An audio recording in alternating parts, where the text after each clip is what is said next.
नमो नमः मित्रों, मैं अंजू शर्मा संस्कृत जीवन में आप सभी का स्वागत करती हूँ। तो मित्रों, आज हम सभी लोग आज मैं आप सभी के समक्ष अपनी 8 बजे वाली कक्षा में व्याकरण के साथ उपस्थित हूँ। तो कुछ मित्र हमारे कमेंट करके बोलते हैं कि मैम रीट का जो व्याकरण है उसको भी पढ़ाइए। तो मैं आप सभी को बता दूं कि जो हमारा कारक प्रकरण है जो अभी चल रहा है, जैसा कि हम लोग कारक प्रकरण के विषय में अध्ययन कर रहे हैं, तो जो हमारा कारक प्रकरण है, साथ ही साथ इसके पश्चात हम लोग संधि को पढ़ेंगे, उसके बाद समास को पढ़ेंगे, प्रत्यय को भी पढ़ेंगे, अव्यय को भी पढ़ेंगे। तो जो जितना भी हमारा व्याकरण है, चाहे वो एमपी टेट हो, यूपी टेट हो, सुपर टेट हो, साथ ही साथ रीट हो, हरियाणा टेट हो, आपकी सभी कक्षाओं के लिए महत्वपूर्ण है। और साथ ही साथ जो हमारा एलटी और टीजीटी का पाठ्यक्रम है उसमें भी व्याकरण मित्रों हमारा सभी वही रहता है, क्योंकि हम सभी लोग जो व्याकरण का अध्ययन कर रहे हैं बस थोड़ा सा परिवर्तित हो जाता है। जैसे हम एलटी की तैयारी करते हैं तो लघु सिद्धांत कौमुदी के अनुसार होता है, और टीजीटी की तैयारी करते हैं तो उसमें बाबूराम सक्सेना के अनुसार है।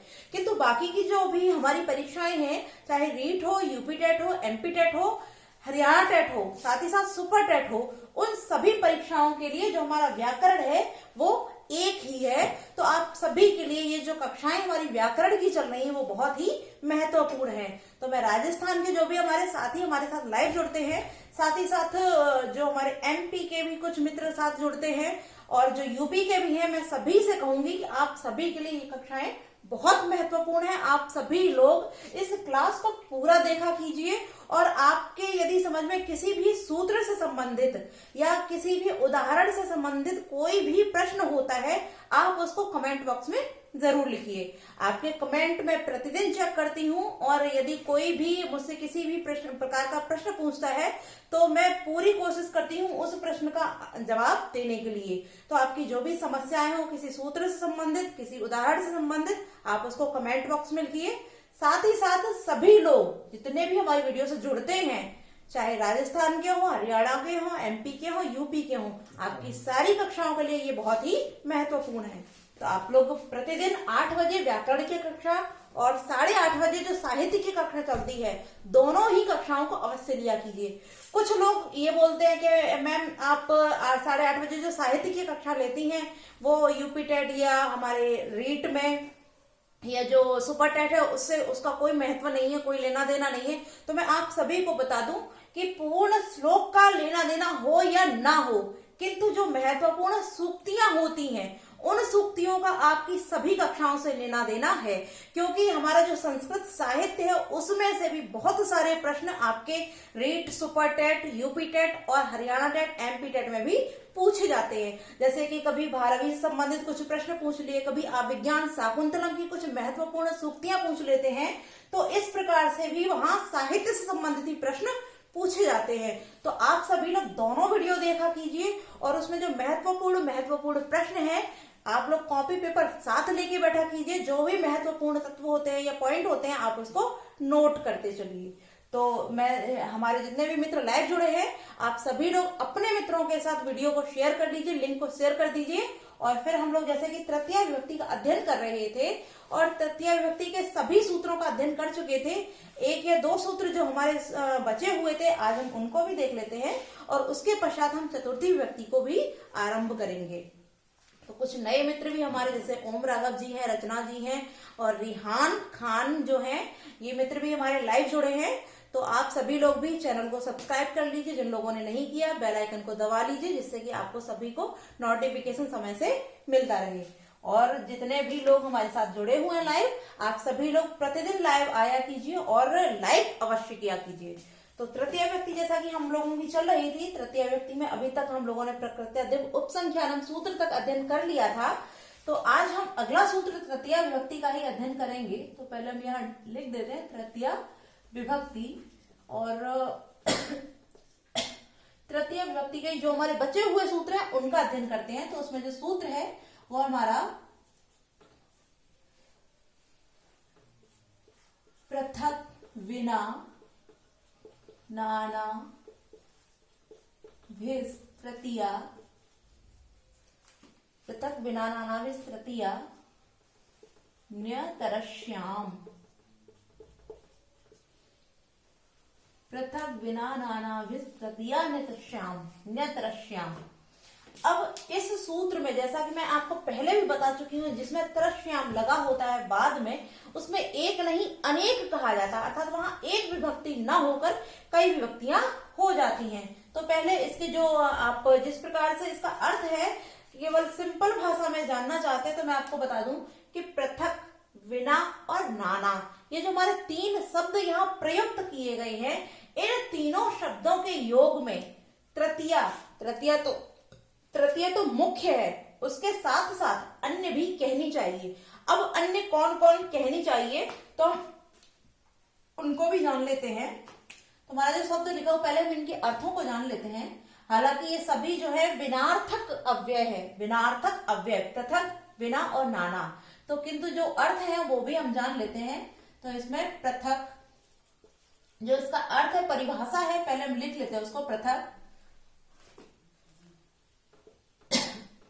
विना, पृथक, विना, नाना, नाना, पृथक, विना, नाना, इनके योग में, इनके योग में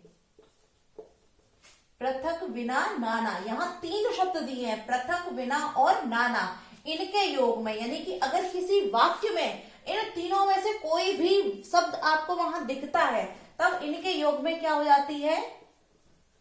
द्वितीया, तृतीया, द्वितीया, तृतीया और पंचमी, द्वितीया, तृतीया और पंचमी विभक्ति हो जाती है। पंचमी विभक्ति हो जाती है। जैसा कि मैंने अभी आपको बताया कि तरश्याम जहां लगा हो, जिस सूत्र में लगा हो, वहां एक नहीं अनेक कहनी चाहिए। तो तृतीया तो यहाँ है ही, क्योंकि यहाँ सूत्र में भी तृतीया दिया है, तो तृतीया तो निश्चित है। अन्य कौन कौन सी कहनी चाहिए? तो अन्य जो द्वितीया है और पंचमी है वो भी कहनी चाहिए, यानी वो भी विभक्तियां यहाँ हो जाती हैं। तो पृथक, विना और नाना, इन तीनों शब्दों में से कोई भी शब्द यदि किसी वाक्य में आपको मिलता है तो वहां द्वितीया, तृतीया और पंचमी तीनों विभक्तियों में से कोई सी विभक्ति हो सकती है। अब हम इनका अर्थ भी जान लेते हैं कि जो पृथक है, पृथक, इसका अर्थ होता है अलग, अलग। विना, विना, इसका अर्थ भी होता है रहित, इसका अर्थ भी है रहित। और जो हमारा शब्द है अगला नाना, हालांकि यहाँ वो भी बिना के ही अर्थ में अव्यय के रूप में प्रयुक्त हुआ है, किंतु जो नाना है इसका अर्थ एक विविध भी हो जाता, विविध या अनेक प्रकार, विविध या अनेक प्रकार, अनेक प्रकार। तो हमने जाना कि जो हमारे पृथक, विना और नाना, ये तीन शब्द जो हैं, इनके अर्थ क्या है? पृथक माने अलग, विना माने रहित और नाना माने विविध या अनेक। किंतु इस सूत्र में जो बताया है वहां भी ये बिना के अर्थ में ही प्रयुक्त होता है। अब इन तीनों शब्दों में से यदि कोई भी शब्द आपको किसी भी वाक्य में मिलता है तो आप वहां द्वितीया भी कर सकते हैं, तृतीया भी कर सकते हैं और पंचमी भी कर सकते हैं। अर्थात तीनों विभक्तियों में से आप किसी भी एक विभक्ति का प्रयोग उस वाक्य में कर सकते हैं। ठीक है, आपको अर्थ पूरा क्लियर हो गया होगा।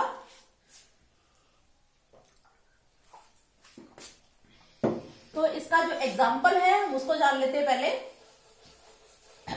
इसके जो उदाहरण है उसको लिख लेते हैं। धर्मात् पृथक, धर्मात् पृथक, पृथक। आप इसको पृथक भी लिख सकते हैं और पृथक भी लिख सकते हैं, पृथक। अर्थात इसके जो का है, का को गा भी आदेशित हो जाता है। जैसे हम झलाम जसवंत सूत्र का अध्ययन करते हैं, जसत संधि जो होती है वहां हम प्रथम वर्ण को तृतीय वर्ण भी आदेशित कर सकते हैं। तो इसको पृथक और पृथक दोनों में से आप कुछ भी लिख सकते हैं। तो हम इसको पृथक ही लिख देते हैं, पृथक। न ही सुखम, न ही सुखम, तो यहाँ क्या बोला गया कि धर्म से पृथक यानी अलग होकर सुखम ना ही, यानी कि सुख नहीं होता है, कि धर्म से अलग होकर सुख प्राप्त नहीं होता है। तो यहाँ धर्मात, क्योंकि यहाँ धर्म से अलग किया जा रहा है, जो पृथक शब्द प्रयुक्त हुआ है वो किसके लिए बोला है कि धर्म से अलग हो रहा है, धर्म से रहित होकर या धर्म से अलग होकर।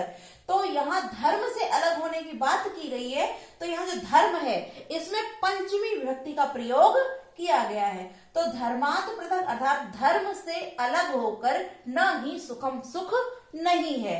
तो यहाँ आप सभी को समझ में आ गया होगा कि धर्म है इसके विषय में ही बताया जा रहा है कि जो पृथक शब्द प्रयुक्त हुआ है वो धर्म से अलग होने के लिए, धर्म से रहित होने के लिए प्रयोग किया है, इसलिए इस धर्म शब्द में हमने यहाँ पंचमी का प्रयोग किया है। एक और एग्जाम्पल देख लेते हैं इसका। गुणानुरोधेन, गुणानुरोधेन, गुणानुरोधेन बिना न सत्क्रिया, बिना न सत्क्रिया, सत्क्रिया। ठीक है, आप सभी ने जैसे अभी किरातार्जुनीयम का ग्रंथ हमारा चल रहा है, उसमें हम लोगों ने अध्ययन किया था। तो उसके जो किरातार्जुनीयम ग्रंथ है हमारा, उसके प्रथम सर्ग में ये 12वां श्लोक है, उसकी जो अंतिम लाइन है जो हमने बताया आपको महत्वपूर्ण सूक्तियां होती हैं, तो वही सूक्ति ये जो हमारी है किरातार्जुनीयम से ली गई है। तो इसमें क्या बताया कि जो अत्यधिक सत्कार कर रहा है दुर्योधन, वो कैसे नहीं कर रहा है, गुणानुरोधेन अर्थात गुणों के अनुरोध, गुणों के अनुराग के बिना नहीं करता है। क्या, सत्क्रिया, सत्कार जो कर रहा है, किसी को सम्मान दे रहा है, किसी का सत्कार कर रहा है, तो वो किस प्रकार से नहीं कर रहा है, गुणों के अनुराग के बिना नहीं करता है। तो यहाँ जो गुणानुरोधेन दिया है, गुणानुरोधेन, गुणों का अनुरोध साथ में विना, तो यहाँ जो विना शब्द है, जैसे कि हमारा द्वितीय शब्द आ गया विना, तो ये किसके लिए आया है, गुणानुरोधेन अर्थात गुणों से रहित होकर वो सत्कार को नहीं कर रहा है। तो यहाँ हमारा तृतीय विभक्ति के प्रयोग किया गया है। अभी आपने देखा जैसे हमने यहाँ बताया कि यहाँ द्वितीय भी हो जाती है, तृतीय भी हो जाती है और पंचमी भी हो जाती है। तो हमने जो पहला उदाहरण लिया है उसमें हम लोगों ने पंचमी का प्रयोग किया है, और जो द्वितीय उदाहरण लिया है उसमें हमने तृतीय विभक्ति का प्रयोग कर दिया है। अगला उदाहरण भी देख लेते हैं हम, जिसमें हम द्वितीय विभक्ति का प्रयोग करेंगे। तो उसका उदाहरण लिखते हैं, नाना नारीम, नाना नारीम निष्फला, निष्फला लोक यात्रा, लोक यात्रा,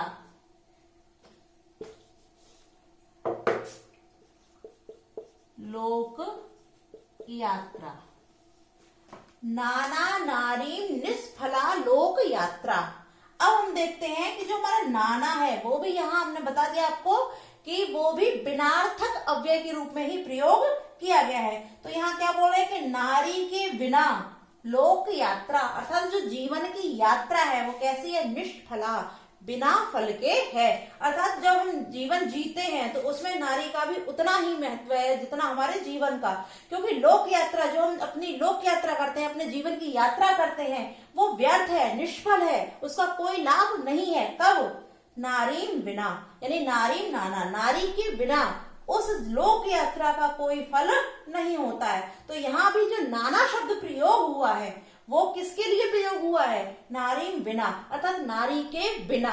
यहाँ भी इसका जो अर्थ दिया है वो विनार्थक यानी कि रहित, अलग, उसी से संबंधित है। तो यहाँ हमने देखा कि यहाँ हमने पंचमी विभक्ति का प्रयोग किया, गुणानुरोधन में हमने तृतीया का प्रयोग किया, और जो नाना नारीम है यहाँ हमने द्वितीया का प्रयोग कर लिया। हमने तीनों शब्दों को उदाहरण भी देखे और तीनों विभक्तियों का प्रयोग भी देख लिया है। तो हमारे जो भी अर्थात इनमें से कोई भी शब्द आपको कहीं भी मिलता है, किसी भी वाक्य में मिलता है, तो आप इन तीनों विभक्तियों में से किसी भी विभक्ति का प्रयोग कर सकते हैं, क्योंकि यहाँ लिखा ही है पृथक बिना नानाविध तृतीया न्यतरश्याम, न्यतरश्याम अर्थात वहां तृतीया तो है ही, किंतु उसके अतिरिक्त हम तरश्याम कोई भी अन्य विभक्ति भी कर सकते हैं। अब वो कोई अन्य विभक्तियां कौन कौन सी हैं, तो हमने उसको भी जान लिया, उसका भी अध्ययन कर लिया कि पृथक बिना नाना, इन तीनों शब्दों के आने पर, इन तीनों शब्दों के वाक्य में होने पर हम क्या करेंगे, तृतीया भी लगा सकते हैं वहां, द्वितीया भी लगा सकते हैं और पंचमी विभक्ति भी लगा सकते हैं। अर्थात प्रयोग हमें एक ही करना है। ऐसा नहीं है कि हम तीनों ही विभक्तियां एक ही शब्द में लगा, तीनों नहीं लगानी है, आपको एक ही लगानी है। किंतु आप कौन सी लगाते हैं ये आप लगा सकते हैं। तो द्वितीया, तृतीया और पंचमी, इन तीनों में से आप कोई भी एक विभक्ति का प्रयोग इन तीनों, क्योंकि यहाँ पृथक का उदाहरण हमने देख लिया, यहाँ बिना का देख लिया और यहाँ नाना का देख लिया, और इन तीनों ही वाक्यों में हमने अलग अलग विभक्तियों को भी प्रयुक्त कर लिया। यहाँ हमने पंचमी प्रयुक्त की है, यहाँ हमने तृतीया की है और यहाँ हमने द्वितीया की है। तो हमने तीनों शब्दों को भी जाना और उससे संबंधित जो हमारी विभक्तियां थी उनको भी जान लिया। अब यदि इनमें से आपको किसी भी शब्द या किसी भी उदाहरण से संबंधित कोई प्रश्न हो या नहीं समझ में आया है तो आप उसको कमेंट में लिखकर पूछ सकते हैं। तो ये वाला सूत्र हमारा क्लियर हो गया। अब तृतीया विभक्ति का जो हमारा अंतिम सूत्र है हम उसको अभी अध्ययन करके और फिर चतुर्थी की तरफ आगे बढ़ते हैं। तो जो हमारा अगला सूत्र है वो हमारा अलम योगेन। अलम योगेन, तो इसका अर्थ जो है वो क्या हो जाएगा, अलम माने होता है, यहाँ अलम जो हमारा शब्द दिया है वो भी निरर्थक के ही अर्थ में दिया, अर्थात रह मत करो या रह जैसे कि किसी चीज का निषेधवाचक यहाँ प्रयुक्त किया है। तो अलम योगेन, अलम के योग में क्या हो जाती है, तृतीया। तो यहाँ हम लिख लेते हैं अलम, अलम अलम के योग में, के योग में तृतीया, तृतीया होती है। अलम के योग में तृतीया होती है। अब यहाँ जो इसका अर्थ है अलम का उसको भी जान लेते हैं, क्योंकि बिना अर्थ के हम किस प्रकार स्पष्ट करेंगे। तो अलम होता है, उसका जो अर्थ है वो हो जाएगा मत करो, मत करो अर्थात निषेध किया जा रहा है। साथ ही साथ वश करो, वश करो अर्थात किसी चीज को रोकने के लिए हम कहते हैं ऐसा कार्य मत कीजिए, या अब बस करो, बहुत हो गया अब बस करो। तो वही चीज है कि मत करो या बस करो, जो निषेधार्थक अर्थ है, निषेध कर रहा है, उस अर्थ में अलम का प्रयोग जब होता है तब वहां तृतीया हो जाती है। ठीक है, हम लोगों ने जान लिया कि यहाँ अलम का योग जब निषेधवाचक हो तब वहां तृतीया होती है। तो इसके उदाहरण को भी जान लेते हैं। जैसे हम लिखते हैं श्रम, श्रम मत करो, या भोजन, भोजन मत करो। ठीक है, हमने दोनों उदाहरण इसके लिखे कि श्रम मत करो, तो इसका क्या हो जाएगा, अलम, अलम श्रमेण, श्रमेण, अलम श्रमेण अर्थात श्रम को मत करो या श्रम मत करो। तो यहाँ जो श्रम है इसमें हमारी तृतीया प्रयुक्त हुई है, क्योंकि अलम का जो अर्थ यहाँ प्रकट हो रहा है वो क्या हो रहा है, मत करो, निषेधार्थक है, इसलिए यहाँ अलम के साथ श्रमेण में तृतीया का विधान किया गया है। इसी प्रकार इसका हो जाएगा भोजनेन, भोजनेन अलम, भोजनेन अलम अर्थात भोजन मत करो। ठीक है, तो आज हम लोगों ने अपनी तृतीय विभक्ति को समाप्त कर लिया है। अब हम चतुर्थी के भी एक आध सूत्र का अध्ययन कर लेते हैं। तो अगली जो हमारी विभक्ति है, क्योंकि तृतीया समाप्त हो चुकी है, और जो अगली विभक्ति है वो हमारी चतुर्थी विभक्ति, चतुर्थी विभक्ति। और इसका जो प्रथम सूत्र है हम उसको लिख लेते हैं, कर्मणा, कर्मणा यमभिप्रैति, यमभिप्रैति ससंप्रदानम, ससंप्रदानम, कर्मणा यमभिप्रैति ससंप्रदानम। ये अब वही प्रश्न कि ये किस प्रकार का सूत्र है, तो मैं आप सभी को बता दूं ये हमारा संज्ञा सूत्र है, क्योंकि ये क्या करता है, ये संप्रदान संज्ञा करता है, इसलिए ये संज्ञा सूत्र है। अब जो इसकी परिभाषा है हम उसको भी लिख लेते हैं, उसको भी जानते हैं। तो इसकी जो परिभाषा है उसको लिख लें, दानस्य कर्मणा, दानस्य कर्मणा यमभिप्रैति, यमभिप्रैति दानस्य कर्मणा यम प्रति संप्रदान संज्ञम स्यात्। अब हम इसका अर्थ भी जानते हैं। इस परिभाषा में क्या बताया गया है, तो यहाँ बताया कि दानस्य, दान की, कर्मणा, कर्म के द्वारा, या दान के कर्म के साथ, कर्ता जिसे संबद्ध करता है अर्थात तो प्रसन्न करता है, जिसको युक्त करना चाहता है, तो दान के कर्म से या कर्म के द्वारा, यम अभिप्रयति, जिसको भी अभिप्रयति अर्थात प्रसन्न किया जाता है, स संप्रदानम, उसमें, समाने उसमें या वह, संप्रदान संज्ञम स्यात्, संप्रदान संज्ञा हो, अर्थात दान के कर्म के द्वारा, यम माने जिसको, प्रसन्न, अभिप्रेत माने प्रसन्न किया जाता है, स माने उसमें संप्रदान संज्ञा हो, संप्रदान संज्ञम स्यात्, अर्थात संप्रदान संज्ञा हो, उसकी संप्रदान संज्ञा हो। तो आपने जाना क्या यहाँ बताया गया कि दान इत्यादि कर्म की दर्जा, हम किसी को कोई वस्तु दान में देते हैं, तो उस दान कर्म के द्वारा, कर्मणा, क्योंकि ये दानस्य कर्मणा, दान के कर्म के द्वारा, यम अभिप्रयति, यम माने जिसको, जिसको भी, अभिप्रयति, अभिप्रयति अर्थात प्रसन्न किया जाता है, या उसको दिया जाता है, या जोड़ा जाता है, संबद्ध किया जाता है, स माने उसमें संप्रदान संज्ञा हो जाती है, उसकी संप्रदान संज्ञा हो जाती है, और जिसमें संप्रदान संज्ञा हो जाएगी उसमें चतुर्थी विभक्ति हो जाती है। ठीक है, हम लोगों ने जाना, इसकी अर्थ को भी जान लिया, इसकी परिभाषा को भी जान लिया, और सूत्र को भी जान लिया कि यहाँ कौन सा सूत्र है, यह संज्ञा सूत्र है, क्योंकि ये संप्रदान संज्ञा कर रहा है, इसलिए ये संज्ञा सूत्र है। अब इसका जो उदाहरण है उसको देख लेते हैं। तो इसका जो उदाहरण है वो क्या हो जाएगा, ब्राह्मण, ब्राह्मण को गौ देता है, ब्राह्मण को गौ देता है। तो यहाँ ब्राह्मण को गाय दी जा रही है, क्यों? क्योंकि ब्राह्मण को गाय देकर यहाँ ब्राह्मण को प्रसन्न किया जा रहा है, इसलिए ब्राह्मण को गाय दी जा रही है। तो यहाँ जब ब्राह्मण को प्रसन्न किया जाए तो चतुर्थी किसमें होगी, ब्राह्मण में। तो क्या हो जाएगा, विप्राय, विप्राय गाम ददाति, विप्राय गाम ददाति। तो हमने इसको देखा, इसका अर्थ क्या हुआ कि विप्राय गाम ददाति, क्योंकि यहाँ जिसको अभिप्रेत किया जा रहा है वो कौन है, जिसको प्रसन्न किया जा रहा है वो कौन है, ब्राह्मण। और जब ब्राह्मण को हम प्रसन्न कर रहे हैं, क्या देकर, गौ को देकर, तो ये हमारा ब्राह्मण है, उसके प्रसन्न होने के लिए यहाँ विप्र में ही चतुर्थी हो जाती है। तो आज के लिए हम इतना ही रखते हैं, कल हम चतुर्थी के अन्य सूत्रों को लेकर आप सभी के समक्ष उपस्थित होंगे। आपको वीडियो अच्छी लगी हो तो वीडियो को लाइक अवश्य किया कीजिए। नमो नमः मित्रों।